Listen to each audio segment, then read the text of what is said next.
Greetings, and welcome to The Thirsty Mage, the podcast where a group of friends get together and talk about our favorite RPGs and our favorite beers. So tonight on the episode, it's a special episode. It's an NIS America themed episode with myself and our guest host here tonight, Mr. Casey Gibson. Howdy ho, yes, a very special occasion indeed. Everyone else bailed on us though, so it's just the two of us. Yeah, it's just two at the pub tonight, and it's a slow night. It's a slow night, and we each have an NIS America game to talk about tonight. I don't know about you, Casey, but this may be the first NIS America game I've played or knowingly played. I'm pretty sure I've played other NIS games. I can't right now for the life of me. Of course, I can't think of one particular. But didn't they do Disgaea, don't they? Isn't that or Yeah, I think they do Disgaea, but I haven't played that. So I played the demo of that, so I got that going for me. Yeah, I can't think of any other games right off the top of my head, but I know they pump out an absolute ton of them. I know they have a lot of games, and but yeah, I mean, I know without going too far into it, I really enjoyed my most recent playthrough of an NISA game. As did I, and according to Neil, I'll be doing another NIS America game since I was not able to pawn it off on you unwittingly.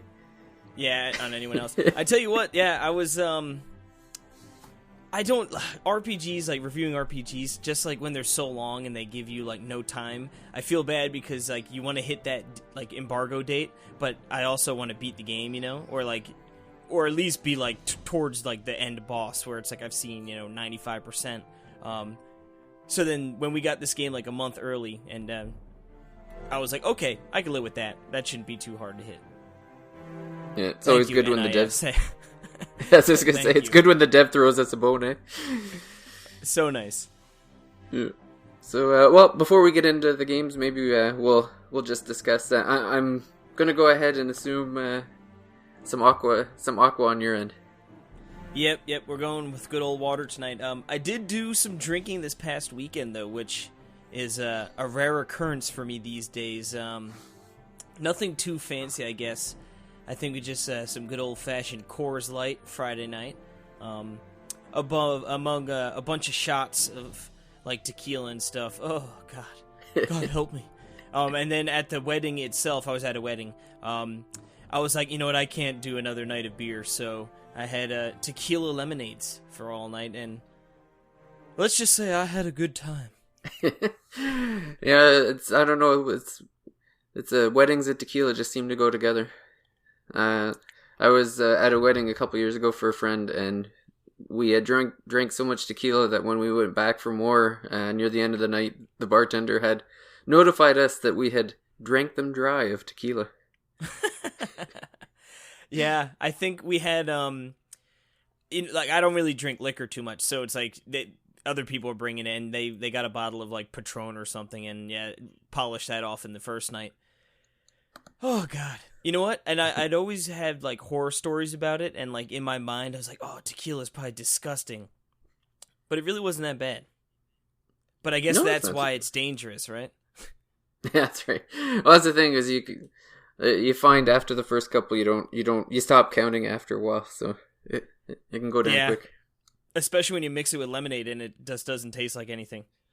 Yeah, that's right. I myself unfortunately forgot to plan ahead, so I'm also partaking in some aqua tonight.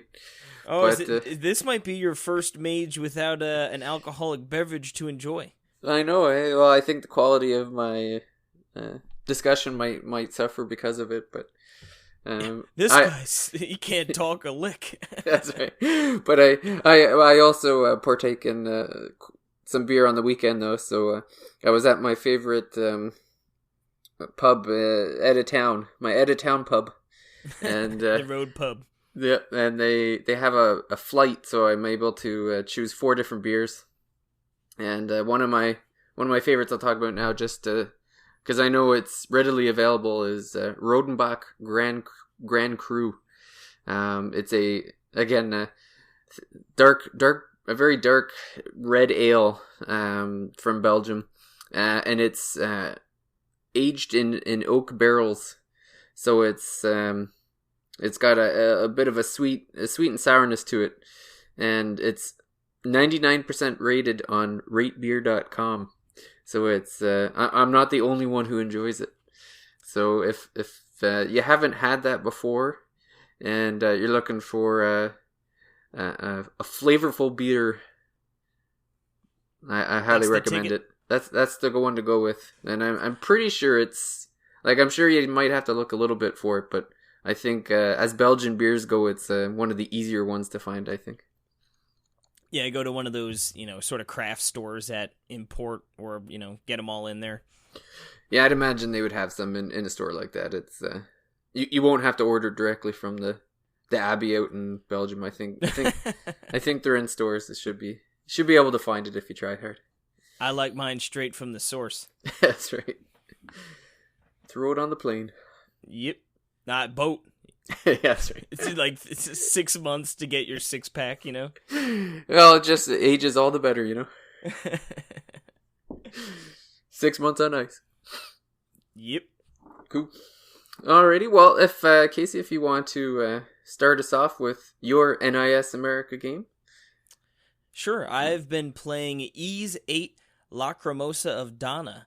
And this was actually my first foray into the Ys universe. I'd known a little bit about, like the very beginnings of the series. I remember hearing, I think on RFN, about how the combat was literally, you just run into enemies and, whatever value points, like, oh, that enemy's this level, so he gets this damage and he outputs this damage, and you just sort of bump into each other until someone dies.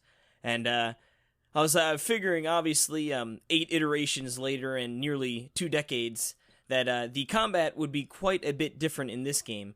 And it is. Now, for me, I didn't really, again, I said I didn't know too much going into this, and you've never really played any of these games either, right? No, this is actually, I'm sure I've heard of it, but I've never really retained the knowledge, so it's new to me. Like I haven't played any of the originals or even really looked into it. Gotcha. Yeah, so I guess, and this is sort of coming in from that.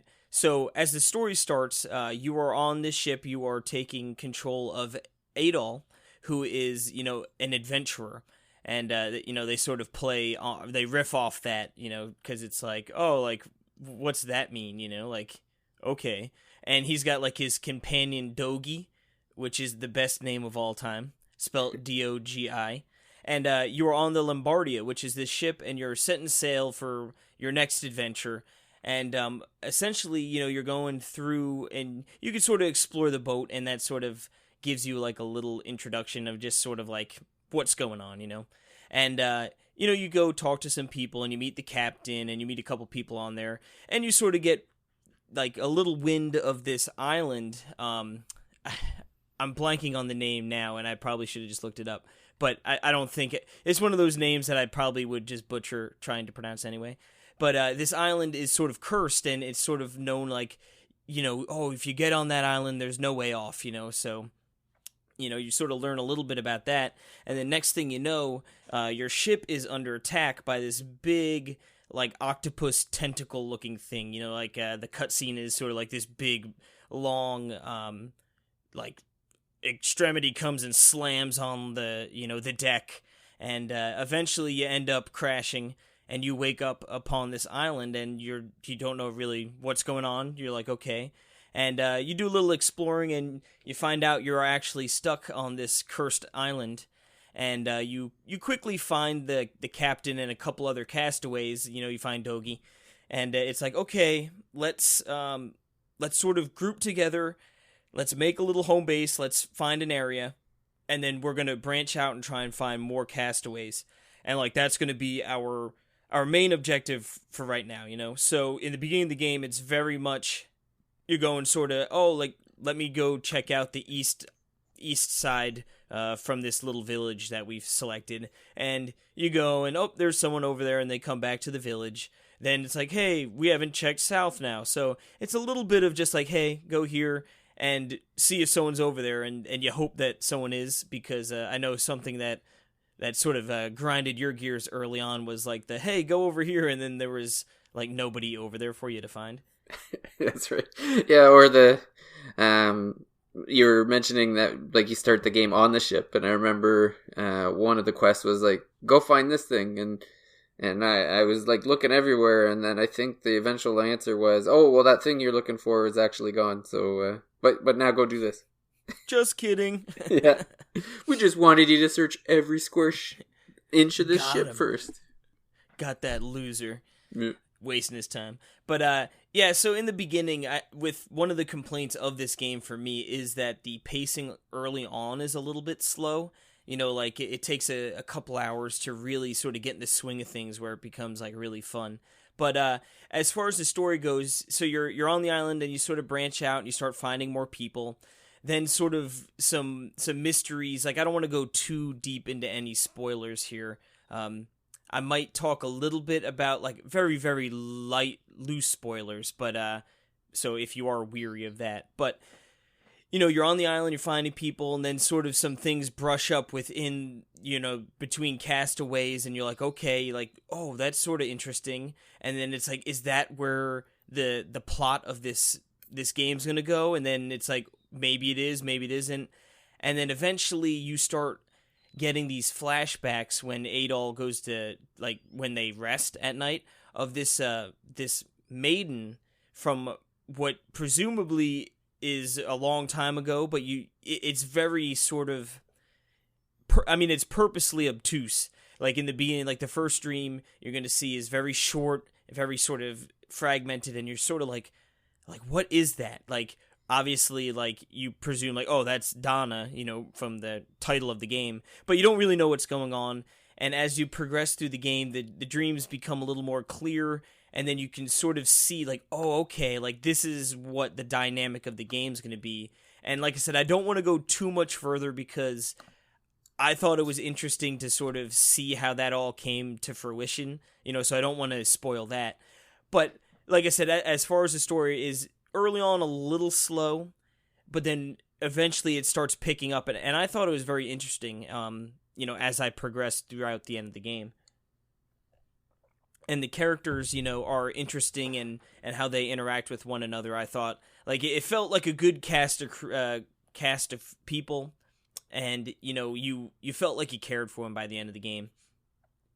Now, as far as the actual combat goes, obviously very important within an RPG, I went into this game sort of just, for some reason, I was like, oh, I think, like, a turn-based was sort of what I was expecting, and it was the complete opposite. This is an action RPG at its core, and it is very much action.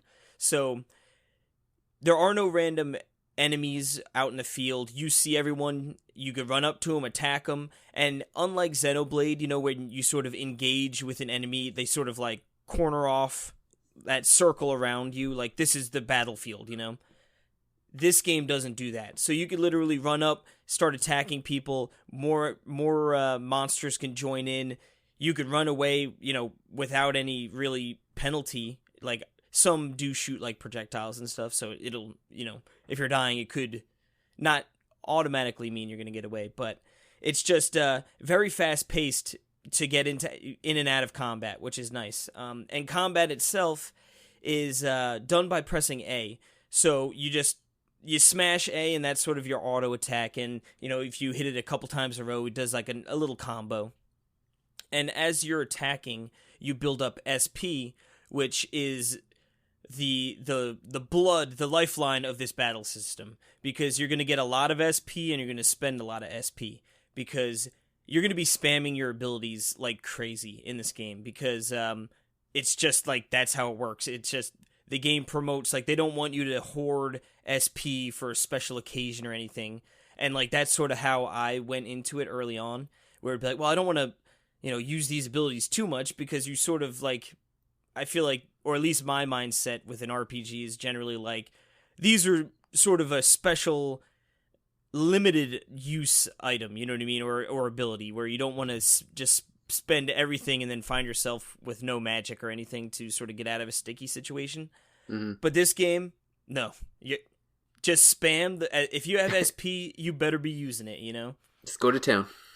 Which is great, because it's super fun to just use a ton of different abilities, and each character can have 4 abilities present at or active at any one point, and they're just mapped to your face button. So you hold down that R button, and then it's just A, B, X, Y each do a different ability, and you're going to be unlocking a ton of these abilities throughout the game. So they promote to switch it up and find different abilities, and each ability can be leveled up. I think it's only 3 levels, so it's not like, you'll never see the end of a maxed ability. But again, I think that's just sort of to be like, hey, why don't you keep trying to change it up and see how that works? Sorry, I need a sip there. Then what's cool is there are 3 party members at a time, so what you're going to do is you're going to be able to switch on the fly with the press of a button. So now, instead of just spamming 4 abilities, you could spam up to 12, essentially. You know what I mean? Like, it's really fun to just be able to be like, all right, get in there, have Aid'll use his one whirlwind, like, put a couple of those, like, twisters out there, then switch over to one of the other characters where, maybe it's a more direct power, to do a little more damage to one enemy. And it's just fun to see how they can mix and match. Now, almost as important as dealing damage is avoiding damage, and there are a lot of difficulty settings in this game, like ranging from easy, like all the way, like I think there was like 5, 6, 7 difficulties, and I played on normal, and you could get hit, and it wouldn't be the end of the world, but as you ramp up the difficulty, like dodging and using these parries are imperative, and they're obviously very beneficial still in the easier difficulties, but by pressing L and R you can dodge or parry, and dodge is sort of like it's almost like a Monster Hunter-esque roll, not as slow, but you just jump out of the way, and you can use it as much as you want, but if you time it close to when the attack is coming in, it'll slow time down and sort of give you a little bit of a boost of damage output. So it's nice to be able to time that perfectly to really sort of take it to the bosses. But, I mean, generally speaking, I don't love action RPGs. Like, when I think back to when we were playing Ni no Kuni 2, it's like, it just seemed boring. Like, it was, like, easy enough to go into battle, and it just was boring. Like, did you feel that when you were playing Ni no Kuni? Yeah, it just, it's funny, it might, I'm wondering if the difference between them is the ability, like those abilities that you're talking about, because I know in Ni no Kuni it just felt like every battle was the same, where you'd kind of just go in and hack around, and then you'd use the little wiggly things, the Higglies, Higgles, or whatever they're called. So, but it didn't feel like the battles were there was enough variation to the battle, so I think that kind of wore on me a bit. But the way that you described, where like you have the 4 abilities for each character, and then you can have the 4 characters in the party, like I can see how that would be more fun. It almost makes me think of like Xenoblade 2, where you had like the 3 blades, but then they had like four different attacks themselves, and so then you could... what seemed limited was really not that limited. Yeah, so you could just like each battle could be different. Like you go in with one blade and maybe tear things apart, and then you switch to another blade. Like every battle felt like different. Like you could win it differently. Like it wasn't like it was just like this is what you do and this is how you win. Yeah, exactly. So I think that's where Ni no Kuni 2 lost me is that the battles there wasn't enough variation. It was like, okay, here's another battle. It felt like the last battle. Whereas when you're switching up characters like that, then it's and then using the special abilities as much as you can, it sounds better to me. I think that's totally what did it for me, was that it was the combination of just using so many abilities all the time. So it wasn't just hitting A, and just that it is fast paced. So I mean, there are going to be battles that are long, where the enemies have a ton of health, and it's like, okay, we got to dwindle this down. But just like everything was quick, you were quick into battle, you were attacking, like ramped up, they were done, and you're on to the next one.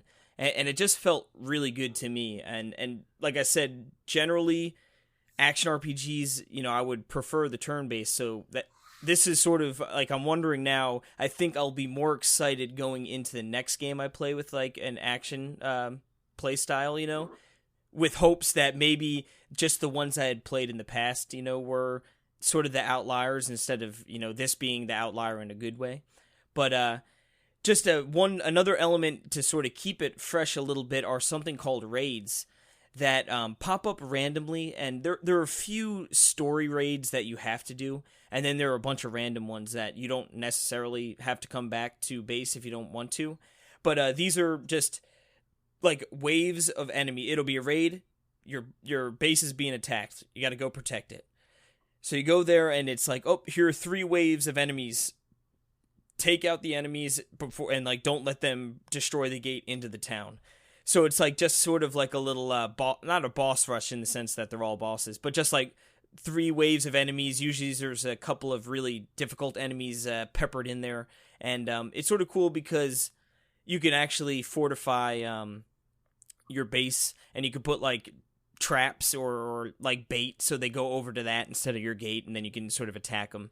And I didn't do too many optional ones, but I enjoyed the ones that were story related, like they were a nice change of pace.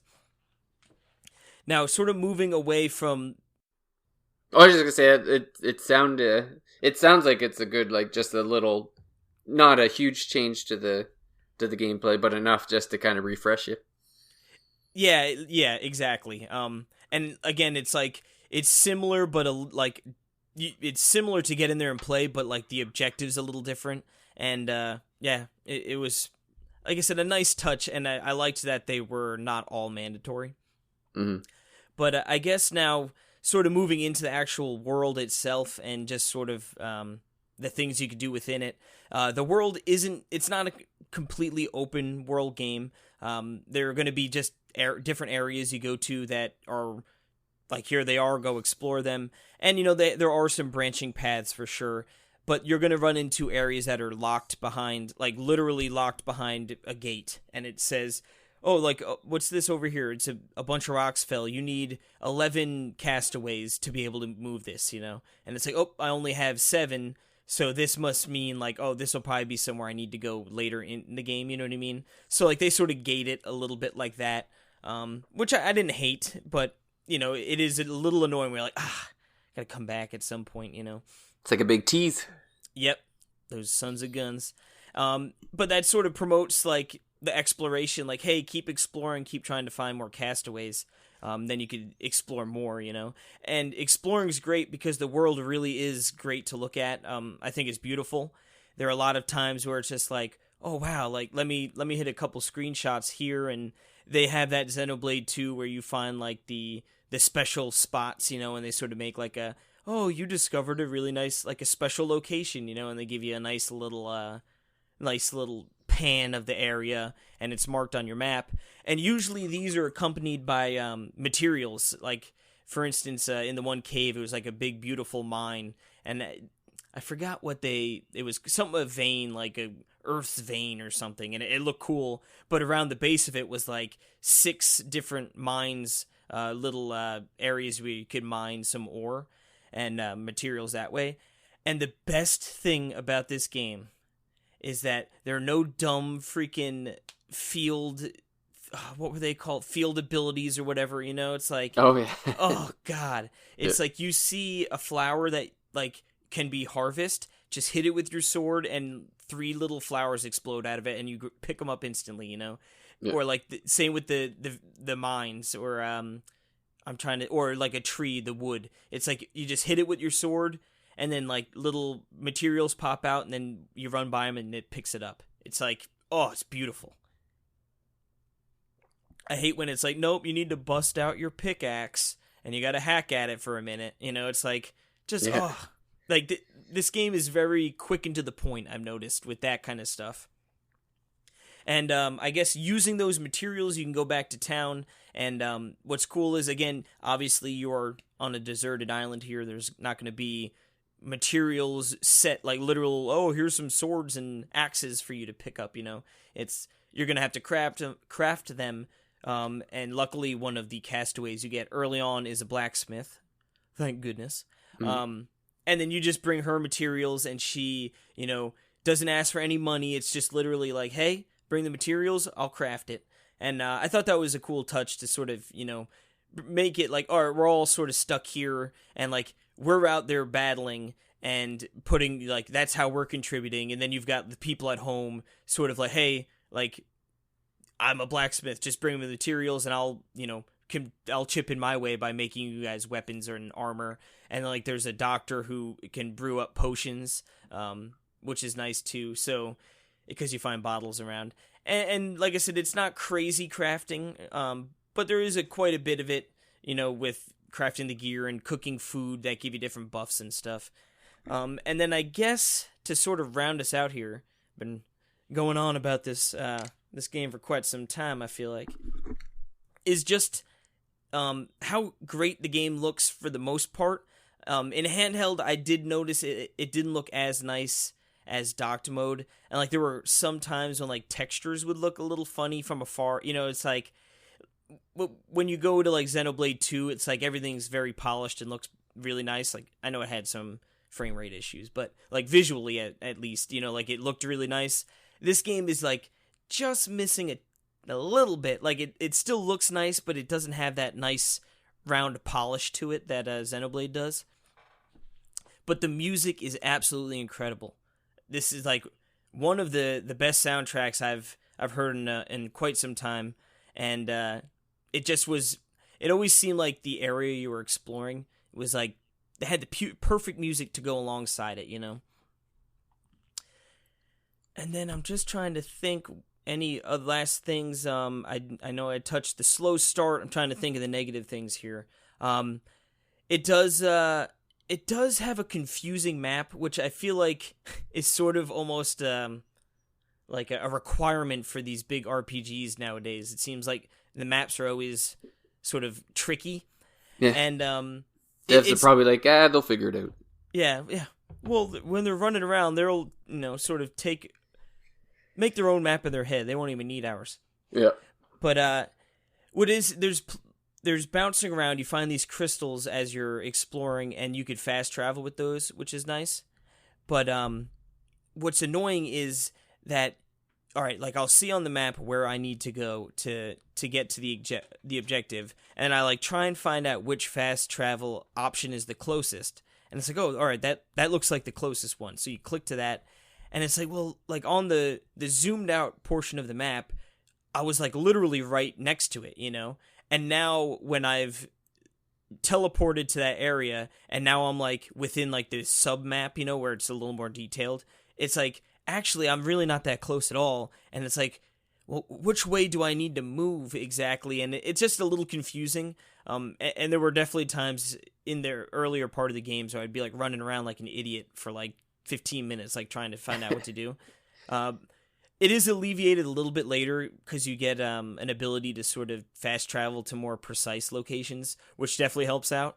But up until that point, there were definitely times when it's just like, like why, you know, like just let me get to where I need to go, you know, jeez. I mean, overall though, I really enjoyed this game. like I said, sort of getting in there and seeing it was action RPG, I was a little worried that it might not sort of click with me, but it really did. I enjoyed getting in there, and like I always enjoyed combat. There were rarely any times I could remember where like I would see enemies and avoid them on purpose, like very few times. I would attack anything and everything I saw, because like I said, it was just so fluid to be into it, battling, out of it, on my way, And I mean, if I don't even know, I was gonna say, if you've never played an Ys game, I'd like to, like, for me, I jumped in here and I felt like, like I wasn't missing things that like, oh, look, what does this have to do with this? And, oh, it's just a staple of the series or something, Like, I was able to jump in here without knowing anything of the past series and have a really good time. So I would definitely recommend checking it out. Yeah, and you had said, like, even after you had done the review and some time had passed, that the fondness for the game actually increased, like, remembering back on it. Yeah, I feel like oftentimes, you look back and you're sort of like, oh, like, you step back and it sort of comes into focus a little more, and you're like, okay, like, you know what, maybe that part was a little more annoying than I led on to be, you know what I mean? Or something to that extent. Not talking like, oh my god, I hated the game after I said I loved it, but like just a little shift in tonal, feel of it. But this game has only, like those Belgian beers, they've aged fine. Fine Belgian beers. Gets better with time. Yes. Cool. Well, that's great. And I played a bit of it at the. And I was enjoying what I played, but I don't think I got past that point where you had mentioned where the RPG tutorial phase that seems to be in every game these days, where it's where they take off the training wheels. Yeah, where it gets good after a certain point. So, but yeah, that's terrific. So I guess I'll get into the second NIS America game that we recently got or released. So this one it's called The Lost Child, and originally I heard a little bit about it before it came out. I was looking at screenshots, and my initial take on it was that it was just a clone of something else, like other games that had come in the past. So I really wasn't looking forward to it. I kind of just written it off. And it took 3 or 4 tries from Neil to convince me to take it on. And very happy I did, though. The best way I can describe it is that I wasn't totally off on the clone aspect of it, because it does take ideas from... like, if there's a popular JRPG out there, it's probably borrowed an element from it. But the one thing it has that other clones don't is that it actually works. Like the chemistry that it's borrowing elements from a bunch of different games, but manages to put it together in a fun package. So it was pretty good that way. Yeah, it didn't necessarily feel like just a bunch of things sort of taped together. Like they pulled it all in to make it feel right. Yeah, that's the thing. Like, it wasn't just like a crappier version of a game that I've already played. Like, it just kind of took mechanics from, like, the things I liked about other games and just kind of combined them in a way that it still worked. Like, you still, the thing that the mechanic or the element that I enjoyed was still just as enjoyable in The Lost Child as it was in the previous game. So the game that I would say that the devs are obviously Atlas fans, because the majority of the things that they borrowed came from an Atlas game. The number one thing I would say is that a lot of it was taken from Shin Megami Tensei, specifically like Strange Journey or Soul Hackers, because the way that the game plays is that it's kind of like a grid-based movement system where you're in first person and you're moving in squares. So it is very much like Strange Journey.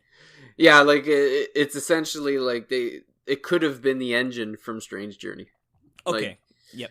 Essentially, what you're looking at looks different, but the engine, it's identical. Plays exactly the same way. And the story of the Lost Child is it's almost on par with a Shin Megami Tensei as well. Essentially, there's this character Hayato Ibuki, and he is a occult journalist. He kind of writes articles for the sort of like a conspiracy theory type magazine. Like essentially, they just kind of he hears about strange things, and then he goes and investigates it. And so that's his thing. But in the background, there's a war going on between demons and heaven. And Hayato has been chosen by God to be the chosen one to essentially defeat the demon army that's made its way to Earth. And the way that he does this is that he's given a weapon. It reminded me of the Soul Hacker PC gun, actually, because it's a gun, and it's used to capture demons and convert them over to his side. So it's again, if you take away the conversation part of Shin Megami Tensei, it's the exact same thing. So it almost sounds better than yeah, takes away the annoying, frustrating part of it. Yeah, well, and it makes it quicker because it has the same like dungeon crawling that SMT games have. So basically, you take this weapon, you go into the dungeon. There's demons around. You begin. So you don't see where the demons are. It's random. But when you start fighting the demons, you can use your gun to capture them, and then they're on your team. And then as you're defeating enemies, if you actually defeat them as opposed to capture them, then what they do is they leave behind karma. So the demons leave behind evil karma. You'll find out pretty early on, so it's not really a spoiler, that there are fallen angels that have joined the demons. When you defeat them, they leave good karma. And then there's neutral karma that's gained through conversations with regular people. And the karma is then used as a currency in-game to... so after you've captured a demon, you have to purify it. So you would use karma to purify the demon, so that essentially puts them on your team so that you can put them in your party. And you can have... So there's 5 people in the party. One is always the main character. The second is always, there's an angel that's sent by God to be your advisor, basically explain what's going on to the best of her ability. Your navigation system or whatever. Yeah, well, she's an actual person, and she's just like, okay, this is what we need to, I think we should do this, and we should go there, and then there's 3 spots that are open for different demons, so you can kind of mix and match. When you say you capture the demons by shooting them with that gun, is it something like you need to weaken them to a certain point, or is it just sort of luck based where you just shoot them and hope, or is it like an automatic capture, or like how does that exactly work? You do have to defeat them. Like, it's basically HP based. So you do have to like defeat them with the gun. And then they become captured. So if they have, say they have 200 HP, then the gun has to either do at least 200 HP, or you would have had to have weakened them before. Okay, that's cool. Yeah, I don't recall ever having to weaken them though, because the gun itself has like there's different bullets based on elements, and they're pretty powerful. And the gun itself, I guess the one thing about the gun is that as you defeat enemies, it actually charges, so it becomes more powerful the longer you wait. Okay, then it can really lay down the wood. Yeah, that's right. So if you wait until the meter's near the top, you don't have to wait till it's full, but if you let it at least recharge up to like 70-80%, then most of the time it's like a one hit kill. The golden and the golden, yes, right.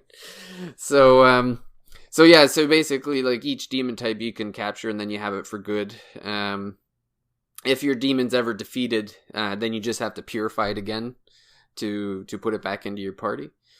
But it's funny, the demons that you capture, I actually compared it to Pokemon in a way, because the way it works with the demons is that, so once they're in your party, you could purify them, and then you can put them in your party, or you just kind of keep them in. There's like a suitcase that you have, so they're kind of with you all the time, so you can swap them in and out. But you use the karma that you gain to level them up. So they can level up using this karma, and then when they get to a max amount, there's a maximum level they can get to, and then you can evolve them. Is what it's called.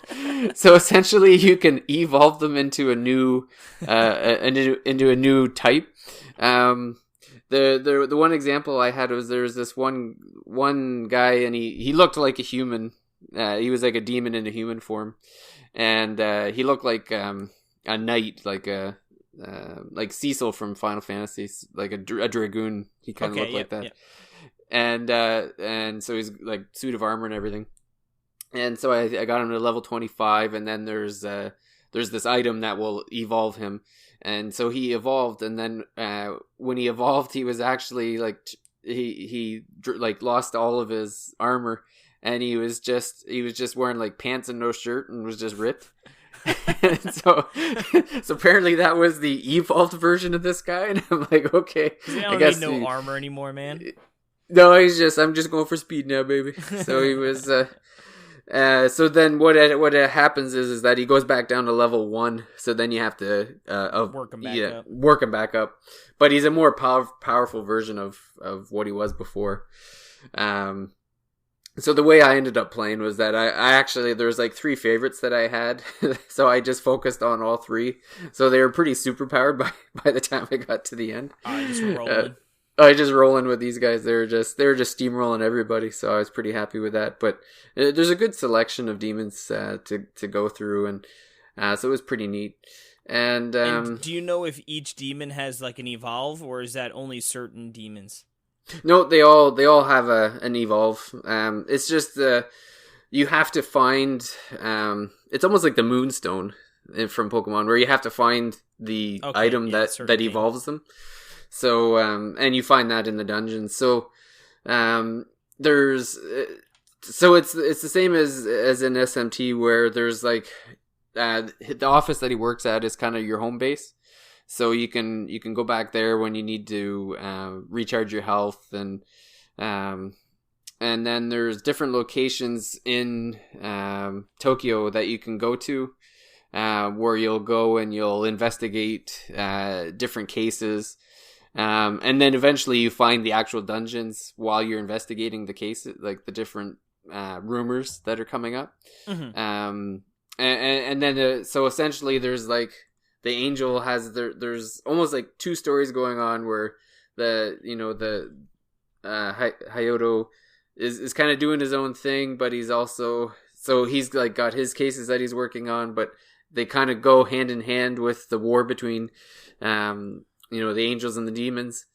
And yeah, I guess I don't want to get too spoiler into it, but the story was engaging. So it was pretty good. And yeah, there's trying to think, there's like inventory systems too. So you can it's like, if you've seen it in a JRPG, it's in this game. Yeah. When you're going through the dungeons, like enemies drop items and like new weapons and armor and stuff, and then you can take it to this guy, and you can like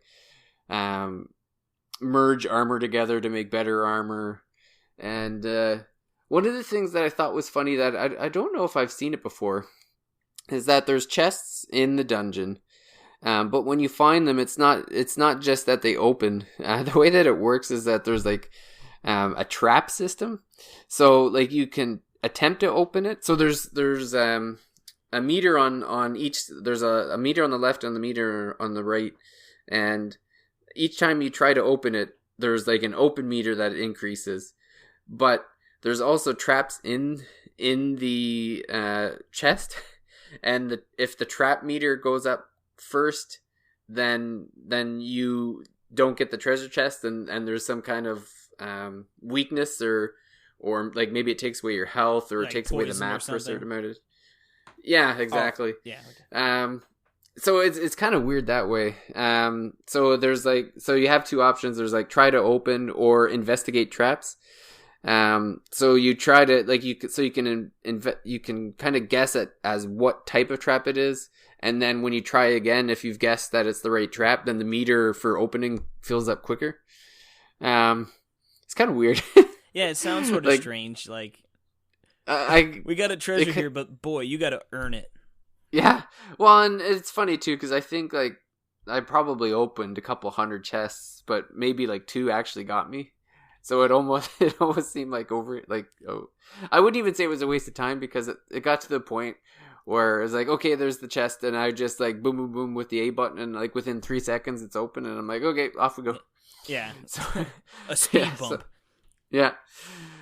So I mean, for people who would enjoy it, like it's like you said, it's funny if you enjoyed it, it's almost like the way I viewed it is that they were fans of game like the SMT, like Strange. It's almost like they played Strange Journey, enjoyed it, and then said to themselves, okay, what didn't we like? We're going to take that out. Okay, what did we like from another game? Let's add that in. And it's kind of this beautiful convoluted mismatch of these different things that just works. Yeah, and I feel like generally you run that risk when you do that, sort of borrowing a bunch of ideas. But if they were able to pull it all together, I mean, like you said, it sounds like, oh, it just took away some of the annoying things that like no one wants to deal with, you know. Although it sounds like it's like, but we added these annoying chests to compensate, you know. Yeah, I would say the chests are probably. I would say it's likely the thing that they didn't like. They could have done without it. If I had to pick my biggest flaw, I would probably go with like, why did they bother with this chest system? Just open the chest. Like yeah. we don't need this. It's like it sounds like a clever idea, and maybe if it was on like the occasional chest thrown throughout the game, you're like, oh, this one looks like it's trapped. You know, it's rigged with a trap. Yeah. But yeah, every single one. Yeah, and that's the funny thing too is that there's 2 different chests. There's just your regular chest, and then there's a golden chest. So it's almost like, well, they could have just done it on the golden ones, and then left the rest. But yeah, I mean, it's a satisfying dungeon crawler, and the difficulty level, like, so there's no choice of difficulty. There's just the game. I didn't find it overly difficult. Especially if you compare it to an SMT, it was like walking the park. So if there's people that are like, okay, I played a Strange Journey or Soul Hackers, and it was, I know like maybe some people got frustrated with the level of difficulty. Like this is much easier than that.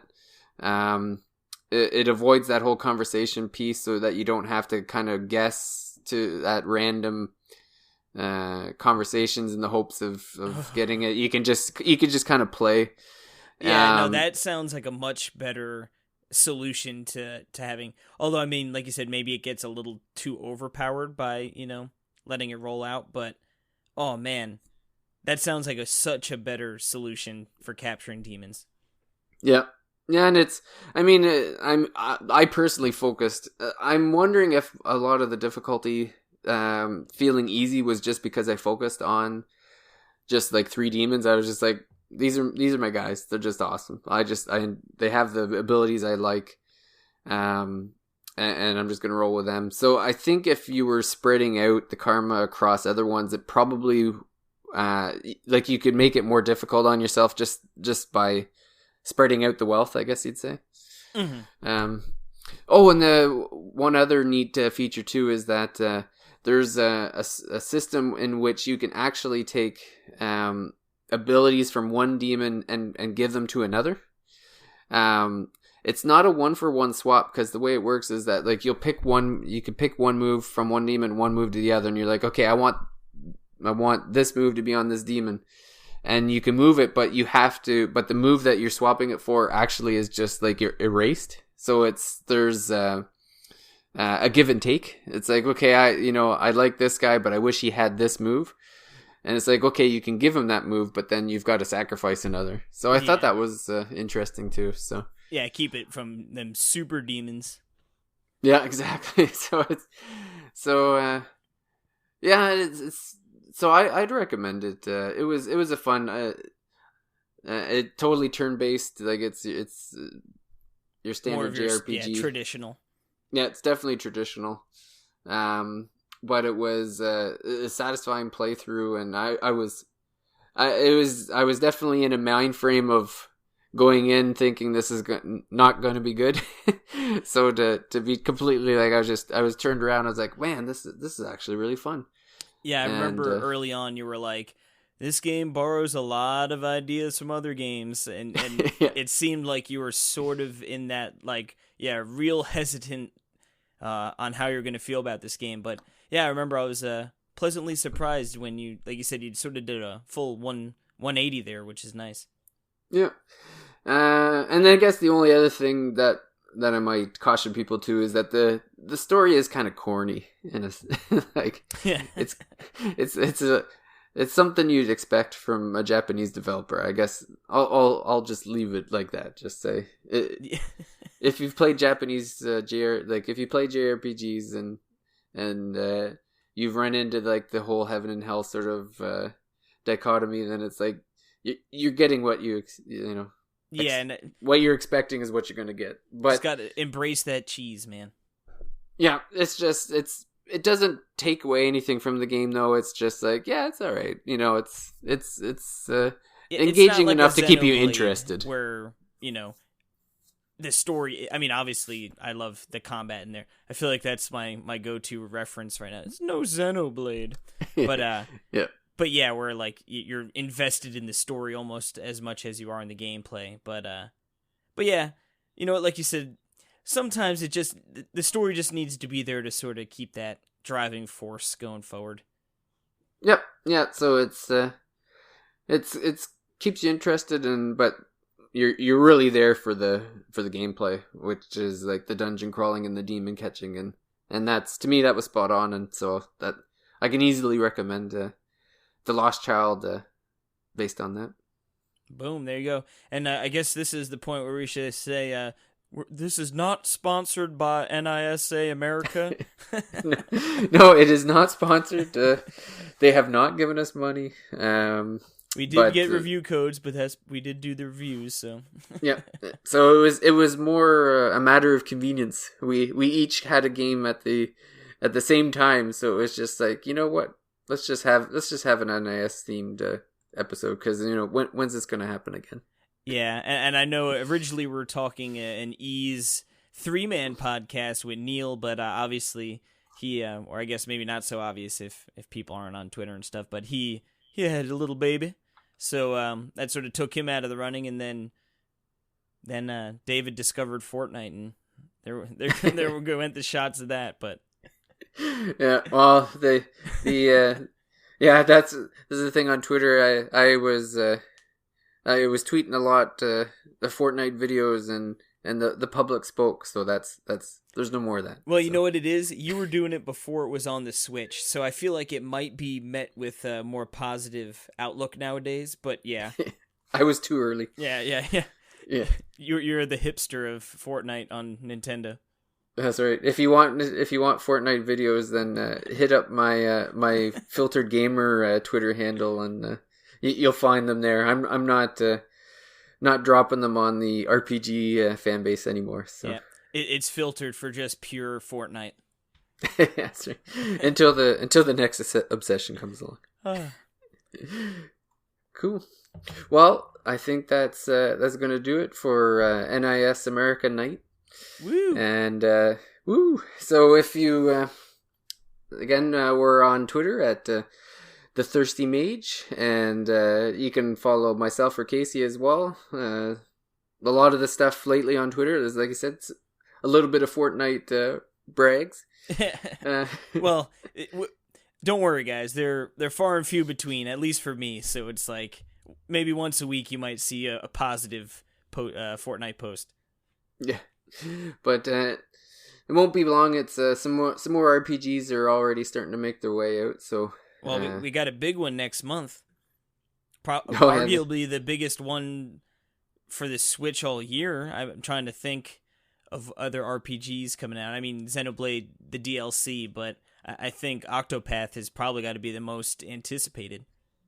Yeah, Octopath, and then we'll also have the Xenoblade 2.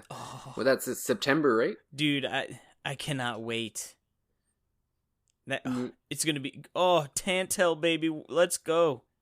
Yeah, it's gonna be RPG heaven. And then, like, honestly, even Pokemon. I don't know why I'm so excited for that game. But yeah, well, I'm going to be picking that one up too. I'm probably going to have to pick up Eevee because that's the name of my daughter. So. Oh, that's awesome. I'm getting the Eevee one as well. Yeah. Perfect. Yeah, that's we're going to have a bunch of good ones the rest of the way. That's for sure. Yeah, we'll have. I think we got one big RPG a month, pretty much. So. And I mean, Dark Souls at some point has to come out too, right? Oh, I hope it doesn't pull a Steep on us and just disappear into the night. That would be so. There's no way. I mean, obviously, Dark Souls is a little higher profile than Steep, but yeah, I hope so. Well, I'm just hoping that I'd cry. I wouldn't cry. I'd be upset. No, well, there's enough going on that I think I'd be inconsolable for a few moments until I looked at the eShop and I was like, oh crap, there's 4 more games I want to play. Yeah, I've already forgotten what it was I was disappointed about. Great. Well, hopefully, I'm sure the next one is, I'm assuming it's probably going to be an Octopath. I'm pretty sure every person on the website's going to be playing that one, so we should have a good crew ready for that episode. I would say you might have to lock up the doors, unlike tonight, where they're giving away free beers to get people in here. Yeah, that's right. And we're like, no, we're good. We got our waters. Yeah, that's right. So lonely, we're only drinking water. Yeah, I'm sure the taps will be flowing in a few weeks, though. Once, not even. It's like less than 2 weeks. So. Oh my god.